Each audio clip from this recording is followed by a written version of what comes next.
from the heart of Dubai, where tomorrow is being built today, to the world. Welcome to the CTO Show with Mehmet. Here, we redefine technology and reimagine possibilities. With Mehmet, delve into the riveting realms of AI, cybersecurity, and digital technology. Experience the thrilling highs and lows of startups. Immerse yourself in the spirit of entrepreneurship and witness the future of business innovation being written in real time. Now, without further ado, let's tune in and explore the future. Hello and welcome back to a new episode of the CTO Show with Mehmet. Today, I'm very pleased. Joining me from the US, Nat Natarajan. Nat, the way I love to do it, is I keep it to my guests to introduce themselves. So you are the Chief Operating Officer at GP, and GP is Globalization Partners. We're going to talk a lot today about how you're leveraging AI, and we talk about the vertical you are in. But again, without further ado, I would pass it to you to just tell us more about you, a little bit about your experience journey, and then we can dive directly in our discussion today. Thank you, Mehmet. I'm honored to be here today with you and your audience. So I am Nat, as Mehmet said. I'm the Chief Operating Officer and the Chief Product Officer at GP. Globalization Partners is one of those pioneers in global employment. Our founder, Nicole Sahin, started this industry about 13 years back.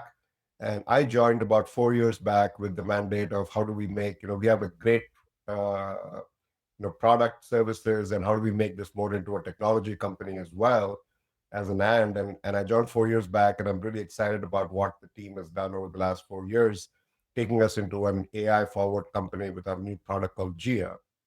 Before this, I've been at various companies, Ancestry.com, RingCentral, Intuit's TurboTax, PayPal, and Travelocity. So I've had the privilege of being here and seeing the evolution of technology, global technology platforms, and how they've impacted businesses and consumers across the world. So it's a pleasure to be here with you and your audience today, Mehmet. The pleasure is also mine. So, Nat, the sector, or let's say the vertical that Globalization Partners GP, I would refer to it as GP. You are in a highly, I would say, regulated domain, right? Because we talk about like labor laws, hundreds of countries. And now we talk about bringing AI to the picture. So what was the initial insight that made you believe like an AI agent could be trusted to operate in such environment? So Mehmet, part of it is my background. I was a chief product officer at TurboTax, and tax laws are complex, and we figured out a way when I was there to create knowledge graphs and take complex legal laws, black letter laws, and how do we make computers automate them so that consumers can come you using your mobile device or go online and do complex taxes by themselves. So when I came here to GP, I saw that we have a lot of this knowledge that we have accumulated over the last 13 years. And not just knowledge which is based on, black letter law, right? But it's also practical, across the employee life cycle. What happens when you onboard somebody, when you offboard somebody, when there's a certain situation in a certain country? Black letter law tells you what the guidance is, but what exactly happened.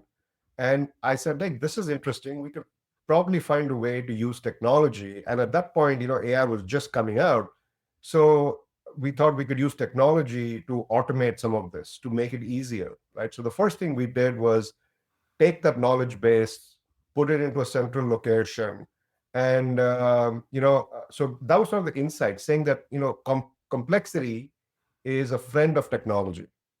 And how do you leverage technology in this case and the data, which is proprietary to us, to make something easy for our businesses and customers going forward? So that was sort of the insight, if you will.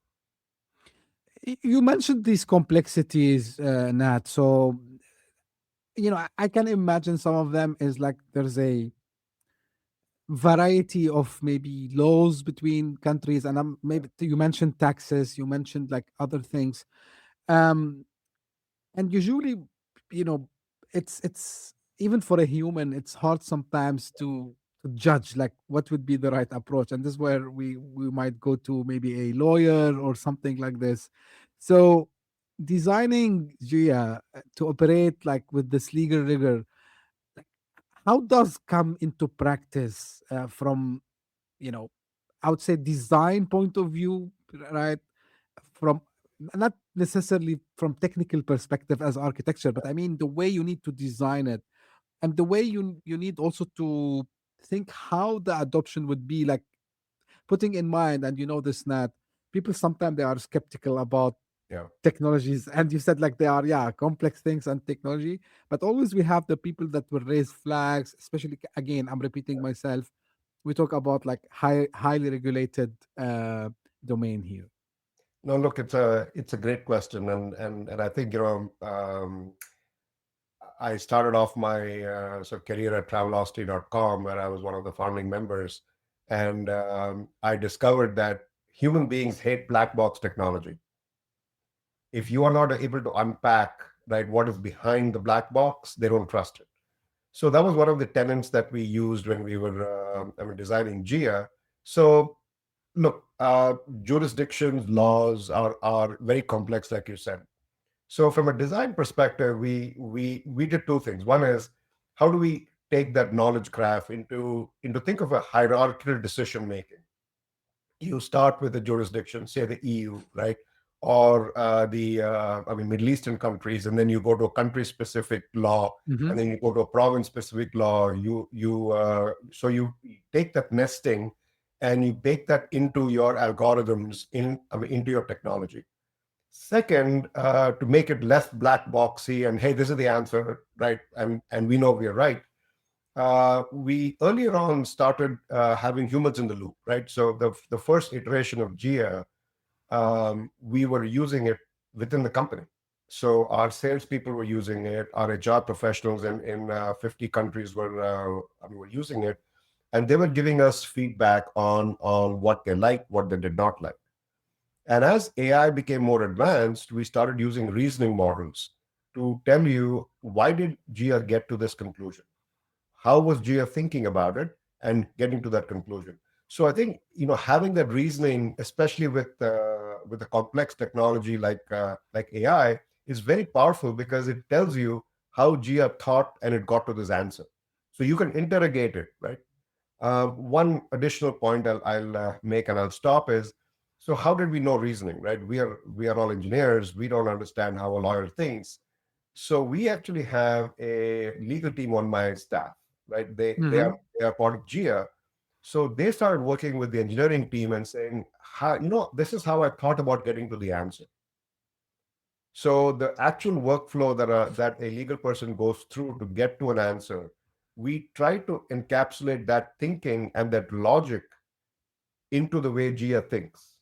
And we make that transparent so it doesn't feel like it's a black box. And I've had hundreds of people come and challenge Gia, right? Okay, let me go and test it. And what does the other models say? What does Google say? What happens? And I think the fact that we are able to reason and unpack was a key differentiator for us.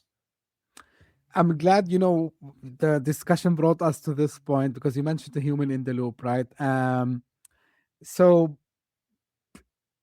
where do you think, you know, during the testing and maybe now after you enroll it, like what is the limit, what is the border of, you know, giving the machine, the agent, whatever you want to call it, the autonomy to take decisions, and when really do you think like the human is in the loop? And now again back to the complexity thing, because we talk about massive differentiations, and even maybe people will think, yeah, it's like slight differentiation, and here we talk like labor laws, taxation, accounting, because all this is like areas that GP cover, right? Because you are in the business of, you know, employment of the employer of the record, and you know you take care of you know, payrolls, you take care of a lot of things, right?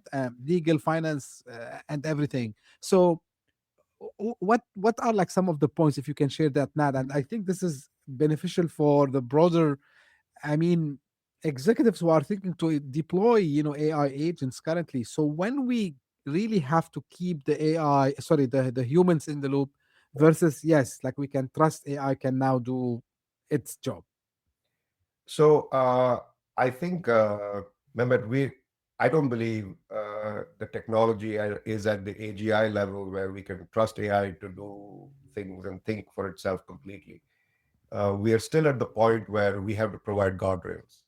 And with GIA and with our EOR product at GP, we have made sure that we provide those guardrails. So the answers that it gives, right? There are certain boundaries we would not go outside. Right? We have models which test that boundary to make sure that GIA stays, the answers stay within the guardrails that we have set. And when we find that the answer is a little different than our set of assumptions, our set of data, that's when we bring in humans in the loop. When we also use our internal users, our customers sometimes tell us, "Hey, I don't think this is right," and that's another point where it triggers a human in the loop process to make GIA better, the guardrails better. So I think in a sense, we are very careful about setting those guardrails and not trusting AI completely just yet, right? We are not there as a technology capability just yet. You have to be very prescriptive on what those guardrails are. So we use a lot of LLMs today as an example, only for natural language processing, right? Everything else, the answers that it gives, GIA gives, we have gone and vetted, right?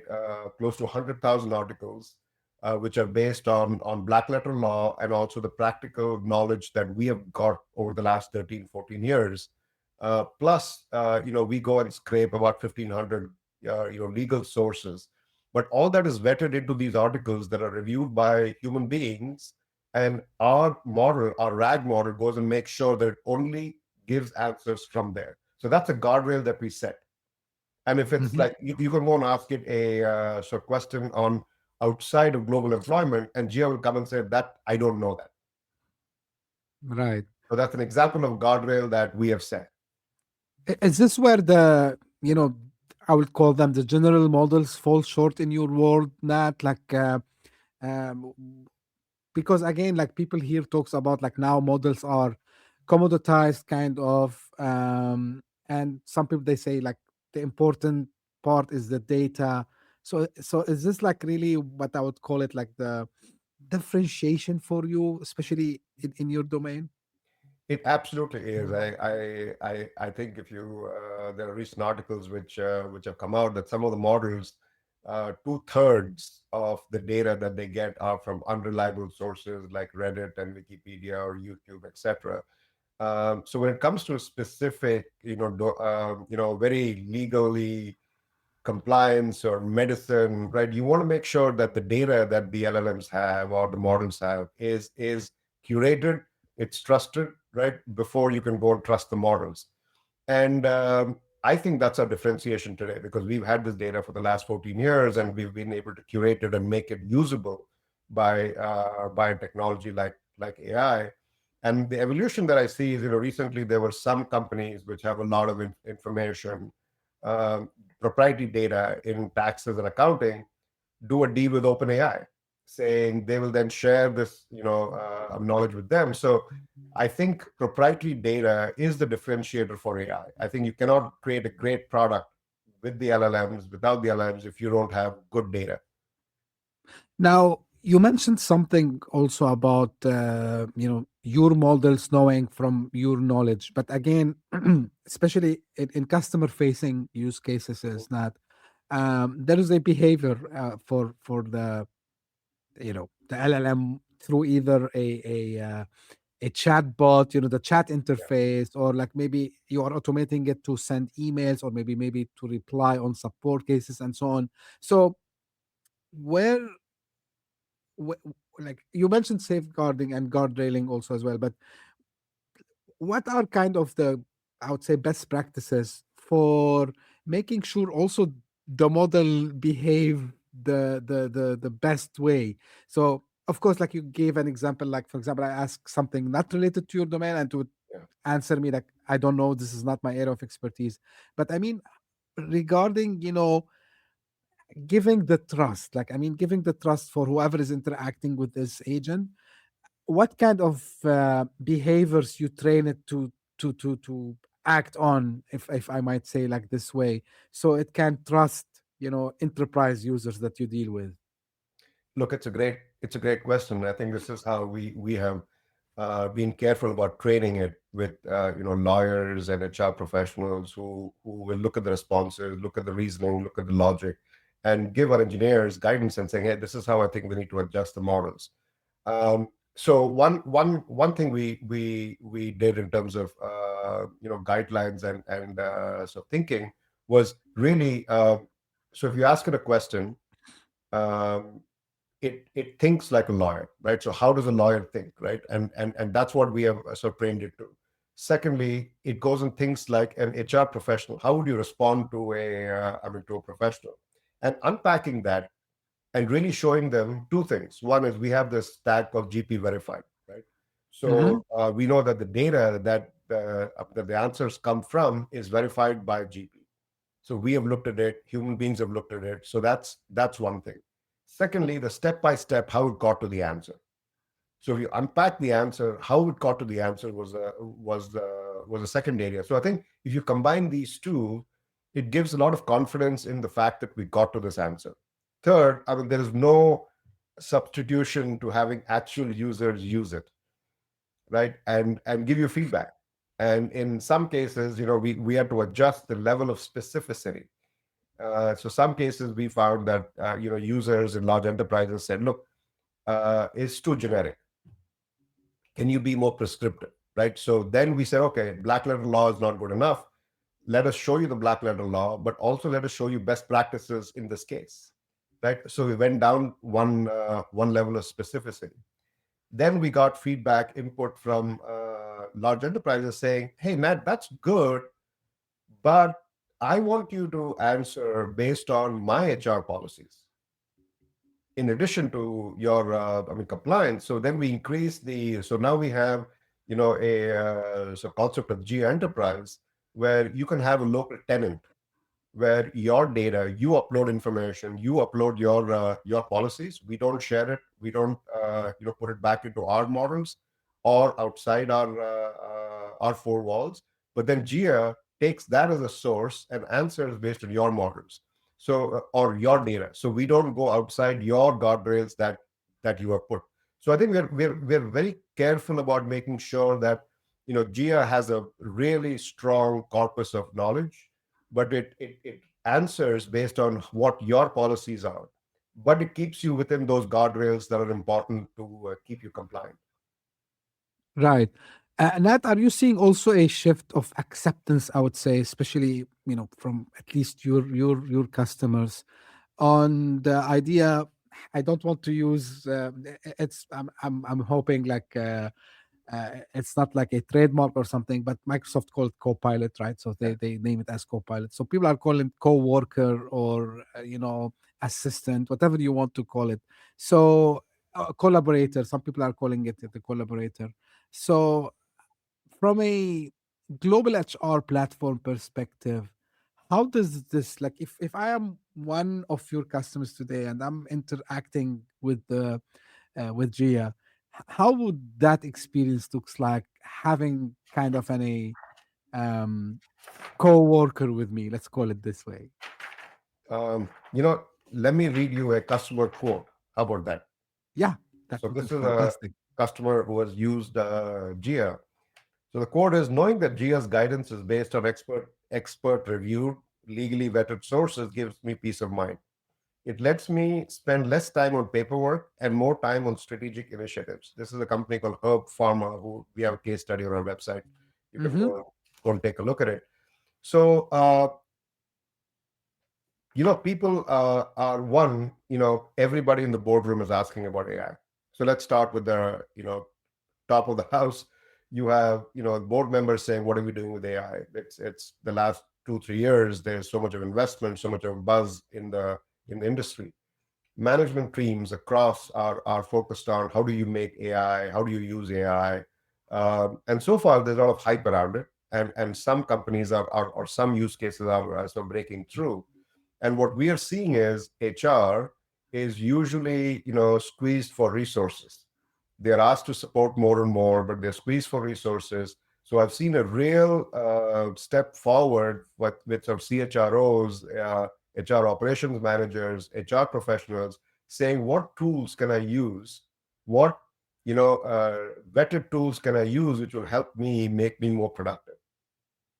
So that's what I'm seeing, and I think that's, this example was one of them. And Gia solves this use case where today, say you're a company based in the UAE, and so you're in Dubai, you want to hire somebody in Singapore. You don't have an entity there, or you may have an entity there, but you may have two people working in Singapore, and you want to hire the third person.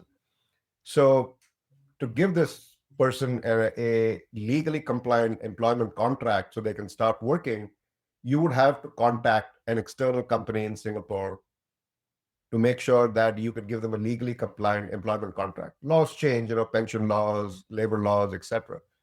Um, and so you send a request. Somebody in your legal department, your HR department will try to find an external company. They will charge you a lot of money to give you that answer, and it may take you days, if not weeks, to get that back. G answers that in a matter of minutes. So the kind of Wow. productivity that you see, saying you upload your Dubai-based employment contract, Gia will give you a compliant contract based on that in Singapore. And Wow. you can take it to your lawyer at the end of it, but 90% of the work is done. That's really, impressive, I would say. Now, let me ask you this, Nat. Sometimes people challenge, and we know this in the HR, space. So people might challenge, for example, a decision. I'm talking here about the human aspect of things. Like, oh, let's say, by the way, like in this contract, for example, based on the, let's say, the UAE, rules, you cannot have this, you have that. So but maybe they are wrong, and then you go and say, hey, no, by the way, there is an amendment for this law and based on this. So how comfortable do you think also to get the AI to do this, what we call like explaining the explainability, right? uh because you are taking it, because probably you are taking decisions also that sometimes might have like legal implications or maybe compliance implications, or maybe someone would say, like, I would I would accept only, let's say, to be paid in dirhams, the local currency here. But actually, for compliance, I need to be paid in, I don't know, maybe in US dollars.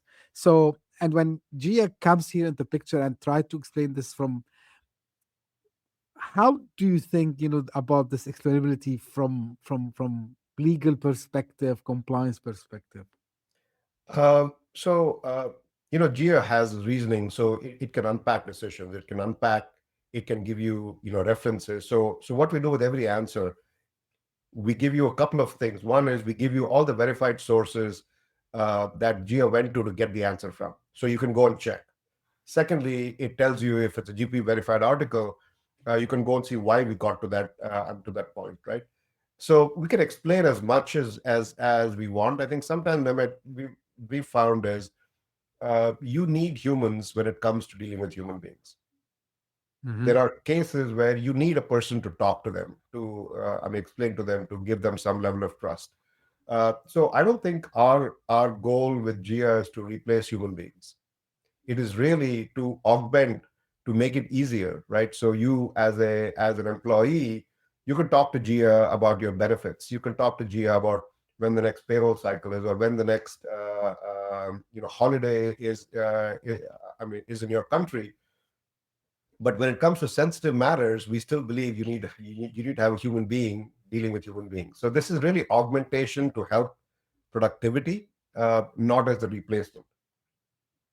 Absolutely, yeah. By the way, like every leader I interviewed and I talk outside of the podcast, like this theme is coming again and again, Nat. And people, I think now more than any time before, they understood that, this I would call it noise, hype, whatever you want to call it, about like AI is coming to take your job and everything. It's not like the case, at least for the time being, in the foreseen future. And I have a book which I didn't finish yet, but I can recommend people to go and start reading it, because from economical perspective, it's good to understand. It's called Prediction Machines Updated and Expanded. Like, this is the new version, The Simple Economics of Artificial Intelligence. I highly recommend people to go read this book, because it also, and the reason I found like it's good to mention it, because of what you said, Nat, like about, there's a reasoning and there's a human. So there's a prediction which the machine does, and there's something in the book they could talk about, it's a judgment, right? So you need the human judgment, which machines not all the time is able to do. So this is where you probably back to your human in the loop also as well. Makes a lot of sense. Now maybe it's kind of a cliche question, and I know this, but was there anything hard about keeping the agent ethically grounded and at the same time powerful? Were there any challenges in making that, or because of it's a closed model, that didn't apply? Look, we have models which go and check if you have any biases in our Right. model, in our training, in our data. So we have models. I mean, we have this model called the judge, which goes and judges every answer, and then it goes through specific use cases that we have sort of given it. So we do worry about it, and we do take measures to reduce it as much as possible. Not also, I believe, and you mentioned about years and years of knowledge, experience that was there. And I'm sure like there was like a huge effort from the team to build all this. So what kind of engineering talent did you need to build a platform like Gia? And from best practices, because we talk about innovation and we talk about compliance at the same time. So how you know flexibility slash freedom in innovation, but at the same time we need to make sure that, yeah, we this agent is compliant and all the things that we mentioned and not biased and so on. So can you like let us know more about, like, on a high level, of course, like what kind of talent did you need to build the platform? I'd say, I mean, innovation is a mindset. Hmm. And we've had that as a company. I think Nicole, our founders, founded this company. No one knew what an EOR was, and she stitched this together. And now it's a pretty big industry across the world, and we've spawned a lot of competition as a result of that. So that spirit of innovation has always been there. That's a spirit of really breaking boundaries and doing things which are not done today. Second part of our culture is really focused on compliance, right? She set up this company to make sure that our customers have peace of mind, because we have done the hard work of making sure that their employees, our employees, are compliant when it comes to global employment. So those two things were sort of culturally baked into the company, right? So then you add on some, young, motivated, and experienced AI engineers, which we did, and we were fortunate to bring in a team who has worked together over two companies. So they came and joined us, and they started understanding what the ecosystem was and what the culture was and what the problems were. So combining that engineering skill set mindset with a culture of innovation and compliance really is the key, right? Um, and look, in any new place or any established organization, doing something new is always hard. You got to break some eggs. You got to crack the eggs a little bit. You got to look at it differently, and then you got to find a way to curate it to before take it out to customers. So I think that's the process of innovation that we went through. In fact, G as an idea came from a hackathon. Mm. And so that hackathon then became an interesting idea. We put more money behind it. We started using it internally, and then within 6 months we were like, man, this is so great. We can take it outside our four walls. So that spirit of innovation, but also with the culture of compliance, with really great talent, I think that's the secret sauce. The one maybe, lesson learned, and maybe to for your listeners, I found today, if you have a an engineer in their early career, they have less fear. They don't think about the legacy systems. They think about solving problems with some technology. You marry them with someone who's had a little bit more experience, and they're unstoppable. Yeah. So one of my early engineers, who's in their mid 20s, he's my mentor. I learned from him. I learned about AI Wow. from him, right? Because I'm not schooled in this. When I started, we didn't have this, right? So I use him as my mentor to teach me what are the trends happening in AI. Wow. That's fascinating. Now, you mentioned kind of your profile of your stakeholders, Nat, and for large enterprise, I believe it's like CHROs, and maybe in startups it's still the founder and the or founders and their team. Correct me if I'm having this wrong impression. I think startups are more ready in general to what you offer, like regardless of the AI part. And then, of course, because they are startups, they know about the AI. I'm interested in the enterprise part. Like, how are you seeing, the leadership mindset shifting towards adopting AI? Like, of course, you mentioned also like a couple of minutes ago about like how the board is pushing everyone adopt AI, adopt AI, adopt AI. But HR specifically is a different beast by itself. I spoke to a lot of people in the domain, purely HR people, not tech people, and everyone telling me, like the way we used to think before about traditional HR, it's not the same. So now, how this is changing with all the new advancements around AI and agentic AI, and probably a lot of other innovations that would come. So how, like, if you want to describe someone doing it the right way, I would call it this way. What kind of shift in leadership you're seeing happening now to adopt AI properly? So you talked about enterprises, CHR enterprises. So I'll take that the question first, and I'll get to Sure. um, it's interesting. I also thought initially that it would be a lot of startups who would use GIA. They have more propensity to use tools. They have more Mm-hmm. resource constraint, right? And then what I'm discovering is uh, larger enterprises have bigger problems, bigger productivity issues, because they have now talent and access to talent across the globe. So their jobs are becoming harder, right? And they spend a lot more money and need a lot more time to manage this. So we've signed up a couple of large enterprises, actually, more than a handful, who operate in 20 countries, 20 plus countries. And for them, when they started using Gia, they're like, oh my God, this is such a time saver for us, such a productivity saver for us. One of them bought 100 licenses, which I was like, I thought I'd set 2 or 3 licenses to a large enterprise. They're like, no, we want every HR professional to use it because it so much increases productivity.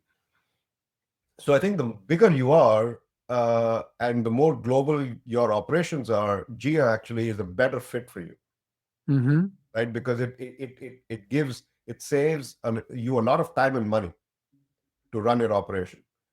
Um, I think because the CHROs sit in boardrooms. I'll go to your second question. They sit in boardrooms. They have adopted some level of technology in their functions, and now they're being asked to figure out, how do I change or transform organizations with agentic AI in mind? What does it mean to the workforce? Now, all of a sudden, in addition to a human workforce, I have a digital workforce. How do I manage that? Right? That's the kind of thinking that I see CHROs going through. And then the natural question is, okay, if I have to help the corporation or the enterprise think about how do you transform using this technology, then what do I do with my own function? Mhm. So that's the kind of thinking that I'm seeing in the mindsets of HR leaders across the globe. Nat, I think to back to the point you mentioned about how the HR because of the global workforce and the I think another thing, and you mentioned productivity, you mentioned saving costs.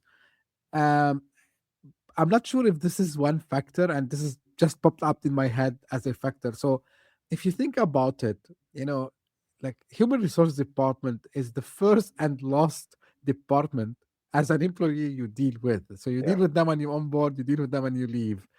So I think also will affect the culture of the company because when things get faster, Mhm. also me as an employee, I would have better impression about Yeah. this company. Oh wow, like see how smooth they do things. And this is of course we know like there are some platforms where people Mhm. can write, their reviews, their Yeah. experiences.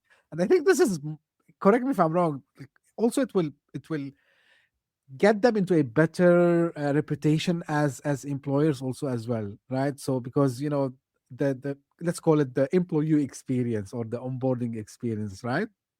Absolutely. I think, look, I mean, to make that first interaction with your employees smooth, frictionless, makes you, my sons are 26 and 22, and their view of how companies, corporations, deal with them in a very digital first way is very different than I started, my career 35 years back.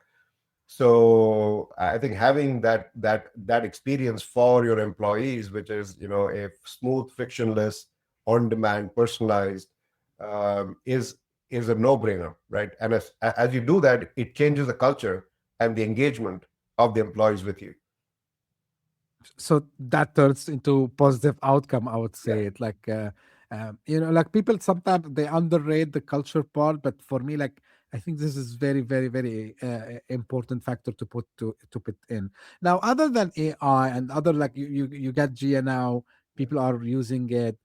uh what other things you can share? Maybe I don't like to ask the question future trends because like it's very generic, no one knows the future anymore. Like every day we see new model coming, new things. But if you want to give us like maybe a your own opinion where we are heading with the advancement of these technologies when it comes to global employment, where do you envision this domain to be, or this vertical to be, let's say in the near future? I will not ask you in 5-10 years, of course, no one knows, but I mean in the foreseen future, like what major things also we can expect, and maybe something you are working currently on you can share with us, that would be great. yeah. Look, you're right. I will not predict the future. That is always a dangerous thing to do. Um, what I do see is I think the complexity of global employment is going to continue to increase. We have so countries, jurisdictions in the world are trying to regulate more, trying to improve and add new sort of constraints. So that is not going to change. So that's a constant which is going to keep on evolving. I think the future around global employment is really, we believe talent exists anywhere in the world, and access to talent. Companies which find ways to access that talent, leverage that talent in a frictionless way, will have better outcomes for their stakeholders, for their customers, for their investors. So platforms like ours are really gung ho on automating as much as possible, while making sure that when things need to be handled by human beings, so the combination of technology and humans, I think that's something that I see coming to fruition. I mean, so far, so if I look at just the next 12 months, I think the first 3 years of AI has been a lot of hype, a lot of infrastructure building, and now you see the first signs of real productivity coming in certain pockets. So the next 12 months, I think, really will be companies taking a use case, right, taking a business process and completely going agentic with it, And as a result, they'll start seeing real productivity. So I do believe automation with humans in the loop and augmenting with human beings is something that is going to see companies are going to benefit from it, employees are going to benefit from it in the next 12 months. Yeah, this is the hope. Fun fact about asking about trends, because you don't predict the future. I don't also as well. That when I was preparing to launch the podcast 3 years ago, ChatGPT just came, right? Yeah. And um, so I was trying to think like what kind of questions I can ask, and of course, like the last question trends. And once ChatGPT came, and I started to see like I removed this question. I said like it doesn't make any sense to ask anyone in any domain, especially for a technology and business podcast, because yeah, like things are moving fast. But I would agree with you like about I'm optimistic about the future, and I like when you said that it was like kind of experimental past few years now, for 3 years again, like when we saw like the first general use of generic AI and generative AI, and now we start to see like agentic AI. So it's exciting times to be in, and it reminds me a lot of, although like I was very young, but it reminds me also of the internet times when it first came, and people are trying to see like, okay, how we can use this, how we can take it, and then the rest is history. Now, if you want to give us like kind of maybe final thoughts, closing remarks from you, Nat, maybe something I should have asked you briefly and I didn't. So feel free. This is a space for you. And as usual, I keep kind of a call to action, like where people can get in touch and learn more. Thank you, Mehmet. Look, it's an exciting time to be alive. It really is. I think this AI, our technology is in its infancy. It's going to transform everything that we touch. And I'm sure it's a cliche, but I feel it's really real. The trend or the big shift we saw in technology with the internet, the big shift we saw with cloud, the big shift we saw with mobile, all that is probably not as big as this shift to AI and making having digital agents on your side, making you more productive. So it's a really fascinating time. So my call to action really is take advantage of it. Don't be afraid of it. And to take advantage of it, you'll have to take some risks. And it can be careful, it can be measured. But in my opinion, if a company is not thinking about it today, they're not experimenting with it today, whatever the function is, you'll get left behind. This is a wave that you cannot stop. You can be a part of it and you can lead it. So take a little bit of risk here, believe in it, right? And it is here to stay. This is not a fad anymore. Absolutely. And where people can get in touch, Nat? So, we are on our website, g-p.com. You can email me, nat@g-p.com. And I would love to talk about our GIA product. I would love to talk about our EOR product, which is rated one of the best in the world. So, but look, I'm so glad that you have me on your show. I'm super excited about the next generation of technology and what we are doing as a company to make it easy for all of you to employ people anywhere in the world. Absolutely. And it's an absolute pleasure to have you here, Nat, today. For the audience, the links that Nat just mentioned, you will find them in the show notes if you are listening on your favorite podcasting app. If you're watching this on YouTube, you'll find them in the description. Just I want to highlight one more thing, Nat. I always kind of biased by any product, any service that solve complex problems and makes people's lives easier. And I think this is one of the things, the business you are in is exactly this. And like kudos to you and the team, for putting this product for everyone who is in need. And there's a lot of companies who are in need. As I said, you can find all the links that Nat mentioned in the show notes. And this is usually how I add my episodes. uh, if you just discovered us by luck, thank you for passing by. I hope you enjoyed. If you did so, give me a favor, subscribe, share, and uh, you know, tell people about this podcast. And if you are one of the people who keeps coming again and again, thank you so much. This episode probably it's airing in the last week of December or maybe before. So big thank you for all the audience for 2025. Like you took the podcast to a complete new level. We were like always in one of the top 200 Apple podcast charts in one of the countries. So this cannot happen without really support and people who come again and again to listen to all the insights of all my esteemed guests that I had this year and even the years before. So thank you very much. And as I say always, stay tuned. We will be again in a new episode very soon. Thank you. Bye-bye. Hit that subscribe button, share the show with your tech-savvy friends and fellow entrepreneurs, and leave us a review on your favorite podcast app. Your support means the world to us.